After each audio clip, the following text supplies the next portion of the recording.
Hey, welcome into another edition of Husker247 Daily. I'm Mike Schaefer, joined by Brian Christopherson here on Friday morning. One day, one sleep away from Nebraska, Michigan on Saturday.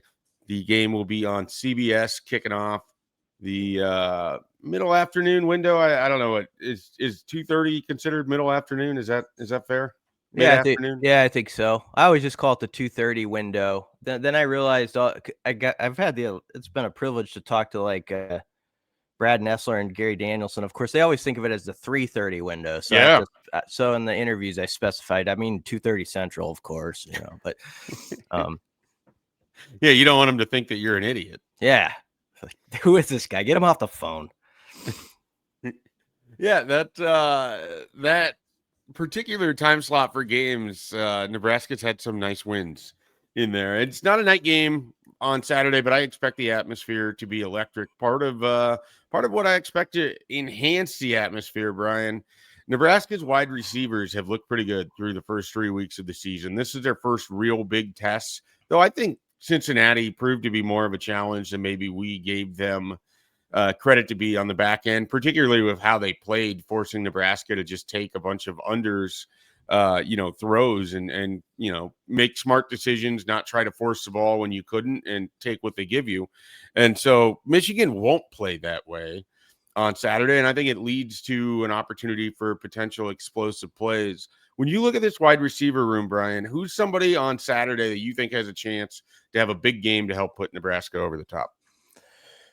Yeah, it wouldn't shock me, first of all, if it's like one of three guys, and that's why we're having this conversation. But I do think Isaiah Hunter really intrigues me, in part because, for understandable reasons, I think Dane Key is like the first name, like a passerby or a drive-by person who's looking at Husker football thinks of, because they know a little bit more about him from his resume at Kentucky, and heard more about him, I think, honestly, in the portal recruitment process. Like just Georgia was interested in Dane Key and stuff like that. But in Isaiah Hunter, I think we've already seen in the first couple of games. He had a quieter week 3, but it didn't really matter. It was such a blowout. That first game, I don't know if they beat Cincinnati if it's not Isaiah Hunter, and just like him being able to win, I guess you'd say, a 50-50 ball in the corner, which I thought was not only a great catch, but great footwork. It kind of showed his completeness as a receiver to make a play like that. Of course, earlier in that game, he had the most explosive play Nebraska had all day. And he is a guy who I think can take the top off a defense, even in a way we haven't quite seen yet. And by that, I mean, I think there is that play in his bag, and you'd love to see it pop up in a game like this where you catch Michigan at the right time, and he could go over the top for that 55, 60-yard kind of play. So we'll see if something like that happens, but I'll start with him. Yeah, I think that's a good place to start. I have been impressed by Isaiah Hunter. It's been a fascinating kind of run for him since he got here. It kind of, for me, felt like the third name of the three portal guys they brought over. The two Kentucky receivers. It seemed like there was a lot of excitement for Hardly Gilmore, who never made it past spring ball at Nebraska for various reasons. And so I'm like late to the party on Isaiah Hunter. And then you watch the Cincinnati game, you see just kind of how explosive he is. It was hard not to notice him. You remember that open practice, Brian? He was having some nice wins and one-on-ones. He had a nice catch down the sidelines in the live period. And so he just kept appearing. And then you read some of the quotes that Matt Rhule either has about him, or what people have said Matt Rhule has said regarding, how big of a target he was for Nebraska in the portal. And that's a guy that it really feels like they coveted. They went out and they got. Now they're going to turn him loose. A guy that I think is going to get loose on Saturday, and he's actually my pick to click as well. Corey Barney. I think this game sets up well to utilize a guy that can be a little bit of an outlet. I think Luke Lindenmeyer is in the same category, but not quite explosive in the way that Ja'Cory Barney is, but a good safety outlet when a team is going to be blitzing you a lot. I just envision Dana Holgorsen having a few plays to try to counteract some Wink Martindale blitzes, some active Michigan energy by, having Ja'Cory Barney hanging out around the line of scrimmage. Either you're putting him in motion, or you're getting him in tunnel screens, or you're hitting him on RPOs, or you're just doing something to get the ball in his hands, where you might have some defenders running in a different direction, And then that gives him less people to have to beat on his way to wherever he's going. So I think Ja'Cory Barney can be a really good player in a variety of ways. He's obviously can be a factor in your return game as a punt returner, and he can be a factor down the field too. We saw him hauling a catch. I think it was against Akron along the sidelines. He had his big day.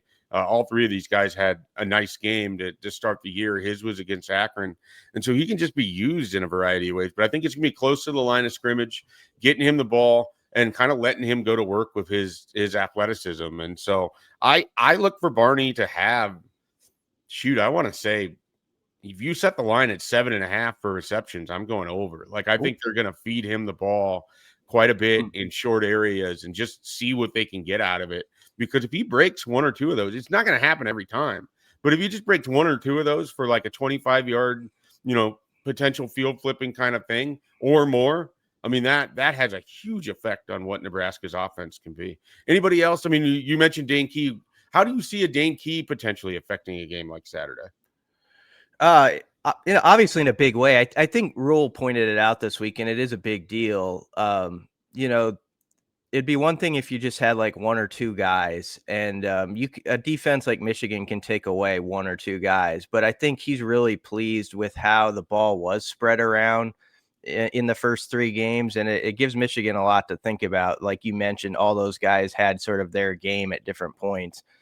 Dane Key had his last week, which I think was useful, even though it was against Houston Christian, that he got, he had that stat pack day, 107, 104 yards, whatever it was, a big touchdown. And he's just a guy that I think you're going to count on, in the red zone on a key 3rd down and 6 at some point in this game, that he's going to win his one-on-one and use his experience, which includes going against SEC corners for years that are now playing on Sundays. And that's going to benefit him in a game like this. So he's been in these spots. He's very close with Dylan Raiola off the field, and you hope that kind of works to their advantage on the field.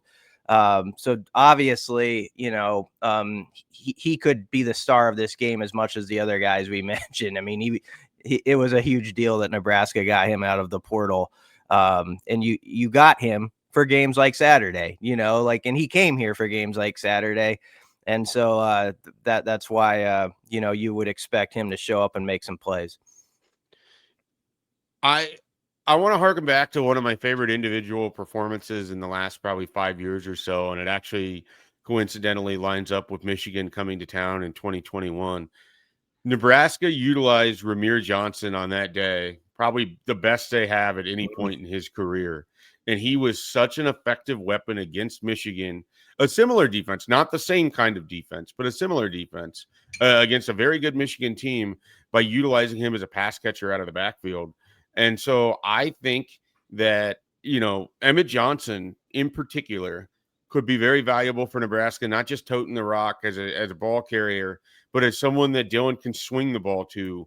Again, if pressure is coming out there, or you try to set up a potential screen, or you just have that flare out play that they tend to run around in the red zone, where you're just letting him catch the ball out in front of him with full head of steam, and he's going to try to run through or make people miss. So I look for Emmett Johnson, not a wide receiver necessarily, but to be a potential critical pass catcher in this game as well. I think he's the kind of guy that, again, his biggest impact, it might not be between the tackles. It could be a reception or two where he's able to make something happen against a Michigan defense that was blitzing at that time. As much as we talk about this being a game for Dylan Raiola, where people are going to take a peek in that don't always watch Husker football and make these big judgments, they're not, a lot of those people don't even know about Emmett Johnson, I don't think. And how Emmett is. He was under recruited, and he's always kind of carried that chip with him. And so I don't doubt for a second he has that in his mind in this game, especially where you're going to get Justice Haynes on the other side, who's obviously probably been more out there than Emmett has as far as people talking about him. So that's a good call on him. And he's probably got a lot to prove in this game. I think Lindenmeyer too is going to be big. He didn't have his best game last week, but we've seen in the early weeks especially against Cincinnati, when it counted, he is sort of Raiola's, Holgerson said this, his security blanket. He is that guy.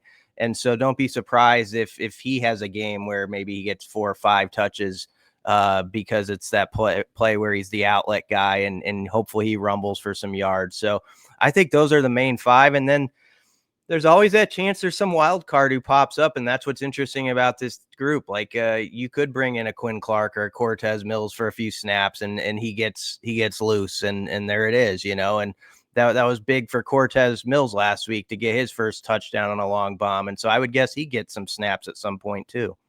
Yeah, no, they seem to have a wealth of potential options, and that's why it's going to be on Dylan Raiola to make the right decisions, the smart decisions, to not force anything, to scan the field, and to let the offense go to work for him. So, if it's as easy as I just laid it out there, it sure sounds like Nebraska should just roll on Saturday, right, Brian? Yeah, 45-6. It sounds like after we deal with all this, Michigan. Yeah, it's kind of like, yeah, we'll see. Michigan might have some really good answers. I don't know, but Nebraska does have more weapons than they've had in the past. And I'll bring it back to Brad Nessler in that interview. He said like, you're watching it, he's like, this does look like a team that has more than it's been around there in a while, and so it's noted by people. Yeah, well, it's going to be a fun game on Saturday. Be sure to check it out again on CBS 2:30 kick. Nebraska, Michigan, a helmet matchup, and a big one for Nebraska, both on and off the field. And we, of course, will have all the coverage for you at Husker247. So be sure to check that out. Appreciate you listening and watching all of our content this week. We'll be back with a lot more this weekend coming from that Michigan game.